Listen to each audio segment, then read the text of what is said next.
కొత్తగా షాప్ పెట్టాము, అన్ని ఆఫర్లు పెట్టినాము. రండి కురుకుర్లు బిస్కెట్లు ఆఫర్లు పెట్టినాము, అన్ని ఆఫర్లు పెట్టినాము. రండి రండి రండి రండప్ప రండప్ప. అన్ని ఆఫర్లు పెట్టాము. రావచ్చు తీసుకోవచ్చు. అంటే అంటే మీరేనా ఆంటీ ఆఫీ కొత్త పెట్టారు? అవునప్పా. అవునా ఆంటీ? అవునా ఆంటీ ఇది ఎంత ఆంటీ? ఇవి రెండు ఇవి రెండు ఇది 10 రూపీస్. ఇది అండి 50 రూపాయలు 10. ఇది 100 రూపాయలైనా ఆంటీ 110 150 మళ్ళీ వచ్చేస్తాను ఆంటీ సాయంత్రం. జరే కొత్తగా షాప్ పెట్టాం అంటే మాకు ఎంత ఆంటీ? ఇది 100 రూపాయలైనా. ఇది ఎంత ఆంటీ? ఇది 100. ఇది ఆంటీ 50 రూపాయలు. ఇది 100 రూపాయలు. ఇది 10 రూపీస్. ఇది 5 రూపీస్.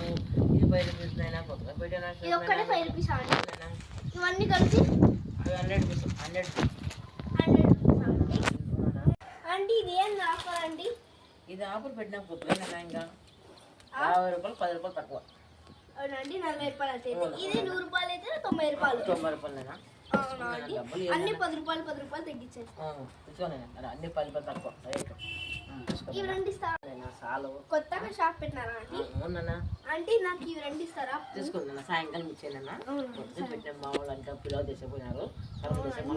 లేదు కాబట్టి వచ్చామండి. ఒకసారి ఆఫర్ పెట్టామండి. అట్లా ఏమన్నా తీసుకోరండి పిల్లలు. సరే బాయ్. పిల్లలు ఇంకా రాకున్నారు, డబ్బులు ఇచ్చినట్లు అయ్యో రామ మా ఇంట్లో అడుస్తాను ఆయన. ఈ కొత్త షాప్ పెట్టినాం మేము, ఎంత మోసం చేసినాం మా పిల్లడు మాకు. అయ్యో రామరామ. అయ్యో నిన్న పెట్టినాం షాపు, అంగడి పెట్టాం రాలేదు పిల్లడు. పిల్లడు రా పిల్లడు డబ్బులు ఇస్తున్నా మాకే. అయ్యో నీ పిల్లడు డబ్బులు ఇవ్వకుండా కదా డబ్బులు ఇస్తానని చెప్పి ఎంత పని చేశాను ఆయన నువ్వు మాకు. అయ్యో నీ పిల్లడు మా ఇంట్లో అడుస్తాను నేను 150 రూపాయలు మాకు ఈయన నాకు చేసి ఎట్లయినా ఇంకోసారి ఇస్తాను నేను సరుకులు నీకు. అన్ని ఆఫర్లు పెట్టినాము. సరేనైనా అట్లా ఇవ్వాలైనా ఇంకోసారి తెచ్చి కొడుకు అట్లా మాకు ఇంకోసారి పిల్లల్ని పంపినైనా ఇవ్వకుండా సరుకులకి అన్ని ఆఫర్లు పెట్టినాం మేము అన్ని. సరేనా? సరే బాయ్.